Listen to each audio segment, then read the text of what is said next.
দোকান থেকে চড়া দামে পকোড়া কিংবা কাবাব কিনে তো অনেক খেয়েছেন বন্ধুরা। কখনো কি এভাবে একবার মটরশুঁটির কাবাব বানিয়ে খেয়েছেন? না হলে আজই ট্রাই করুন।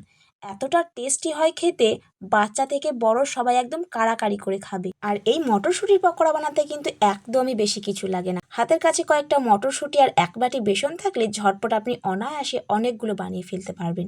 তো বন্ধুরা, আজকের রেসিপিটা একটু স্কিপ না করে কিন্তু পুরোটা দেখবেন। আর ভালো লাগলে একটা লাইক, সাবস্ক্রাইব আর ফলো করতে ভুলবেন না যেন। তো মটরশুঁটি পকোড়া বানানোর জন্য প্রথমেই নিয়েছি এখানে 250 গ্রাম ফ্রেশ মটরশুঁটি, খুব ভালো করে খোসা ছাড়িয়ে ধুয়ে নিয়েছি। এরপর একটা সসপ্যানে কিছু জল নিয়েছি, এরপর এই মটরশুঁটিগুলোকে এর মধ্যে দিয়ে দিলাম। এরপর কিছুক্ষণ এটাকে ভাপিয়ে নেব। দিয়ে দিচ্ছি একটু লবণ, যাতে মটরশুঁটির মধ্যে খুব ভালো করে লবণটা ঢুকে যায়। এরপর 5 মিনিট খুব ভালো করে এটাকে ফুটিয়ে নেব। এটা কিছুক্ষণ সেদ্ধ করতে হবে, তবে একেবারে কিন্তু পুরোপুরি সেদ্ধ করা যাবে না। এটাকে প্রায় 50% মতো সেদ্ধ করে নেব। তো এখানে খুব ভালো করে 50% মতো সেদ্ধ হয়ে গিয়েছে। এরপর এটাকে জল থেকে ছেঁকে তুলে নিচ্ছি। মটরশুঁটিগুলো সেদ্ধ করার সময় কিন্তু আমি ঢাকনা দিইনি, না হলে মটরশুঁটির যে সবুজ কালারটা আছে সেটা কিন্তু একেবারে চলে যাবে, দেখতে ভালো লাগবে না। দেখুন, সবগুলো মটরশুঁটি ছেঁকে তুলে নিয়েছি, কালারটা কিন্তু একই আছে আর খুব বেশি সেদ্ধও করিনি। এরপর একটা পাত্রের মধ্যে নিয়ে নিচ্ছি 1 বাটি বেসন। এখানে প্রায় 200 গ্রাম মতো বেসন আছে। তারপর দিয়ে দিচ্ছি একটু চালের গুঁড়ো। চাইলে আপনি এখানে কিন্তু কর্নফ্লাওয়ারও ব্যবহার করতে পারেন। যতটা বেসন তার অর্ধেকটা চালের গুঁড়ি ব্যবহার করেছি। দিচ্ছি স্বাদ মতো লবণ। এরপর কিছু গুঁড়ো মশলা অ্যাড করছি এর মধ্যে চটপটা ভাব আনার জন্য। একটু চাট মশলা, একটু ভাজা জিরের গুঁড়ো, একটু শুকনো লঙ্কার গুঁড়ো আর একটু রঙের জন্য হলুদের গুঁড়ো। চাইলে এখানে কিন্তু আপনি কাশ্মীরি লঙ্কার গুঁড়ো ব্যবহার করতে পারেন, কালারটা সুন্দর আসবে। আমি একটু ব্যবহার করেছিলাম। এরপর শুকনো মশলাগুলো প্রথমে বেসনের সাথে খুব ভালো করে মাখিয়ে নিলাম। এরপর একটু একটু করে জল দিয়ে এই বেসনটাকে মেখে নেব। একেবারে জল ঢেলে দেবেন না, না হলে কিন্তু বেসনটা একেবারে পাতলা হয়ে যাবে, সেক্ষেত্রে ব্যাটারটা খুব ভালো হবে না। তো দেখুন, খুব ভালো করে কিন্তু ফ্যাটিয়ে নিচ্ছি।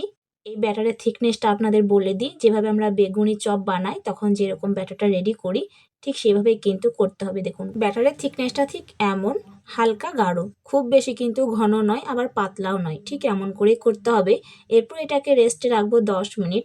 তো তারপর আমি দিয়ে দিচ্ছি কিছু কাঁচা লঙ্কা কুচি, চাইলে কমিয়ে বাড়িয়ে নেবেন। একটা মিহি সাইজের পেঁয়াজ আমি কুচিয়ে নিয়েছি, সেটা দিয়ে দিলাম। এরপর দিয়ে দিচ্ছি ডাঁটা সমেত ধনেপাতা কুচি। অনেকটা ডাঁটা নিয়েছি, এতে খেতে বেশ ভালো লাগে, একবার ট্রাই করবেন। এরপর এগুলোকে খুব ভালো করে একসাথে ব্যাটারের সাথে মেখে নেব। চাইলে কিন্তু আপনি আগেও মাখতে পারতেন, তবে প্রথমে ব্যাটারের থিকনেসটা আপনি বুঝতে পারতেন না, তার জন্য আগে ব্যাটারটা রেডি করেছি, পরে এগুলো মিশিয়েছি। খুব ভালো করে সবগুলো মেশানো হয়ে গিয়েছে। এরপর সেদ্ধ করে রাখা মটরশুঁটিটা এর মধ্যে পুরোটা দিয়ে দেব। এরপর আবারও খুব ভালো করে মটরশুঁটিটা ব্যাটারের সাথে মিশিয়ে নেব। দেখুন, এখানে যদি আমি কাঁচা মটর ব্যবহার করতাম তাহলে পকোড়াগুলো বানানোর সময় কিন্তু একটু রান্না হতো আর একটু কাঁচা থেকে যেত, সেক্ষেত্রে খেতে একেবারে ভালো লাগতো না, তাই আগে আমি সেদ্ধ করে নিয়েছিলাম। আপনি চাইলে কিন্তু কাঁচাও করতে পারেন। তো এখানে দেখুন ব্যাটার রেডি হয়ে গিয়েছে। এরপর এগুলোকে পকোড়া বানাবো। তো একটা প্যানে কিছুটা তেল গরম হতে দিয়েছি। এরপর 1 চামচ করে ব্যাটার নিয়ে এভাবে গোল কাবাবের মতো শেপ দিয়ে দিলাম। আজকের এই পকোড়া কিংবা কাবাব যাই বলুন না কেন, এগুলোকে আমি ডুবো তেলে ভাজবো না, শ্যালো ফ্রাই করছি।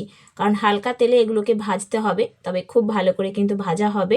আর যদি ডুবো তেলে ভাজতে যান তাহলে কিন্তু সবগুলো তেলে ছেড়ে যাবে, কোনো শেপ দাঁড়াবে না। তো দেখুন, একটা ব্যাচে আমি 4টা মতো পকোড়া দিয়েছি, এর বেশি কিন্তু দেওয়া যাবে না, নাহলে একটার গায়ে একটা লেগে যাবে, খুব ভালো করে কিন্তু ভাজা হবে না।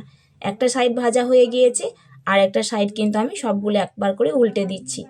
আর ভাজার সময় আঁচটা একদম হালকা রাখবেন। খুব বেশি আঁচটা যদি বাড়িয়ে দেন তাহলে কিন্তু ওপর থেকে একেবারে পুড়ে যাবে আর ভিতরে কাঁচাই থেকে যাবে, তখন একেবারেই খেতে ভালো লাগবে না। পকোড়া একটু মুচমুচে আর ভিতর থেকে ভালো করে যদি রান্না হয় তাহলে খেতে কিন্তু দুর্দান্ত লাগে। তো দেখুন, সবগুলো ভাজা হয়ে গিয়েছে, একদম ব্রাউন ক্রিস্পি করে সবগুলো ভেজে নিয়েছি। এরপর এক এক করে তেলটাকে ঝরিয়ে নেব। তার জন্য একটা ছাঁকনির মধ্যে উঠিয়ে নিচ্ছি, খুব ভালো করে তেলটাকে ঝরিয়ে নিচ্ছি। দেখুন, একটু কিন্তু ভেঙে যায়নি, খুব সুন্দরভাবে মটরশুঁটিগুলো বোঝা যাচ্ছে। তো এক সেট ভাজা হয়ে গিয়েছে, একইভাবে আমি বাকিগুলো বানিয়ে নিচ্ছি। তো একইভাবে আরও একটা ব্যাচে আমি দিয়ে দিলাম। তো সবগুলো রেডি হয়ে গেল। কতটা সুন্দর লাগছে দেখুন। এভাবে একবার কাবাব বানালে সবাই কিন্তু একদম কাড়াকাড়ি করে খাবে, এতটা টেস্টি হয়। ভাতের সাথে তো দারুণ লাগে, কিন্তু গরম গরম চায়ের সাথেও খেতে বেশ মজা লাগে। সামনে আসছে রমজান মাস, ইফতারিতে চা কিংবা মুড়ির সাথে দুর্দান্ত লাগে খেতে এই মটরশুঁটির পকোড়া। রোজ আলু চপ বেগুনি ছেড়ে এরকম একবার মটরশুঁটির পকোড়া বানিয়ে দেখবেন, সবাই দারুণ পছন্দ করবে। তো বন্ধুরা, আজকের রেসিপিটা আপনার কেমন লাগলো অবশ্যই কমেন্টে জানাবেন, এবং আজকের রেসিপি ভালো লাগলে একটা লাইক করে দেবেন। রেসিপিতে নতুন বন্ধু হয়ে থাকলে একটা সাবস্ক্রাইব করে দেবেন। দেখা হচ্ছে আগামীতে আবারও কোনো একটা রেসিপিতে। আল্লাহ হাফিজ।